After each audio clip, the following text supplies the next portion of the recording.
जी, Poland में Biden 2 दिन से टिके हुए हैं। आपको उनके स्टेटमेंट में जरा सी भी कोई सॉलिडारिटी यूक्रेन के साथ नहीं दिखती या कोई प्रेशर रूस पर बनाने का कोई वहां पे तरीका नहीं। सही कह रहे हैं कि ये जो पूरा ड्युअलिज्म है बाइडेन का, वो पूरी तरह से रिफ्लेक्ट हो कि व्हाइट हाउस कुछ और कर रहा है, बाइडेन कुछ और कर रहे हैं। तो एक कंट्री का मैसेजिंग पूछ रहा हूँ, पॉलिश वहां पर सरकार के साथ इतनी बड़ी मीटिंग यूक्रेन के बॉर्डर पर बाइडेन अगर कर रहे हैं तो क्या मैसेज है उसका? उसका मैसेज ये है कि वो प्रोवोकेशन का ये हाईएस्ट लेवल है।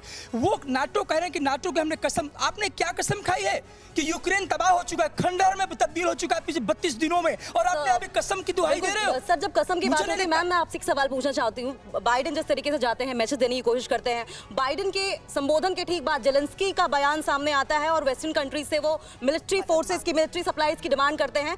साथ में उन्होंने ये भी कह दिया कि नाटो की अगर 1% सेना भी हमारा सपोर्ट करेगी तो हम ये युद्ध अच्छे से लड़ पाएंगे। तो क्या ये माना जाए कि बाइडेन सिर्फ खोखली बातें कर रहे हैं? बाइडेन अपने जो कूटनीतिक उद्देश्य हैं जिनको लेकर वो शुरू से चले, और उन्होंने जेलेंस्की को प्रवोक किया कि तुम घुटने मत टेकना, तुम लड़ते रहो, हम लोग हैं, लेकिन वहाँ कभी नहीं पहुँचे, उसकी वो पूर्ति करते हुए नजर आ रहे हैं। उन्होंने पूरे विश्व में एक आर्म्स रेस तो शुरू कर ही दी है, जो कुछ भी रशिया यूक्रेन के बीच में चल रहा है। उसके बाद आप देखिए पोलैंड ने और ऐसी तमाम जो यूरोपियन कंट्रीज थी, उन्होंने अपना जो डिफेंस बजट है उसको कितने गुना कर दिया, ये देखिए। दूसरा, पोलैंड की धरती पर खड़े होकर वो जो बात कर रहे हैं, तो Poland is a part of NATO, ये समझने की जरूरत है। यूक्रेन अभी भी नाटो का भाग नहीं है। एक बहुत महत्वपूर्ण बिंदु ये भी समझ लीजिए कि पोलैंड ने 2 दिन पहले 25 जो वहां पर रशियन डिप्लोमेट्स थे उनको एक्सपेल कर दिया है। तो ये अब एक चेन रिएक्शन शुरू हो गई है। पोलैंड तो बहुत एग्रेसिवली रिएक्शन कर रहा है अंशु जी, पोलैंड बहुत एग्रेसिव रिएक्शन शुरू से कर रहा है। सवाल यह है कि पोलैंड या जो वो बॉर्डर वाले कंट्रीज हैं, उनको क्या रूस से खतरा है इसलिए वो ये रिएक्शन कर रहे हैं, या अमेरिका के प्रभाव में आकर वो ये कर रहे हैं?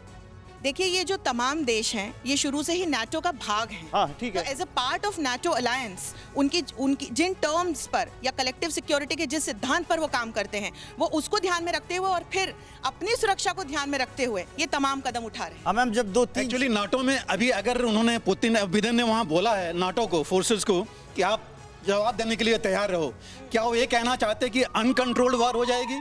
और एक बात और है सर, 1 मार्च को हॉटलाइन बनी थी नाटो हेडक्वार्टर जर्मनी और रशिया के बीच में, एंड आई होप वो हॉटलाइन अभी भी चल रही है, क्योंकि अगर अनकंट्रोल हो गया सायरन बच चुका है। सर, आपके रिएक्शन पर भी आएंगे। एक बड़ी खबर आ रही है, वो बताते हैं। यूक्रेन की राजधानी कीव के करीब बड़ा हमला हुआ है। कीव के पास एयर डिफेंस कॉम्प्लेक्स तबाह हो गया।